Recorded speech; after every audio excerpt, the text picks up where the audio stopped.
حضرتك واقفه هنا دلوقتي ليه؟ انا والله طبعا من امبارح احنا عندنا جنازه، يعني جنازه في كل بيت مصر حر بيشوف اللي حصل ده.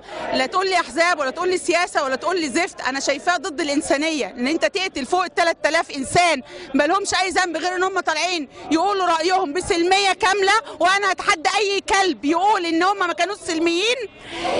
دي تخلي اي انسان حر يثور للي حصل ده. انا من امبارح روحونا من الشغل كلنا بالاجبار وما قدرتش اقعد في البيت، قاعده في البيت اكني قاعده على جمر.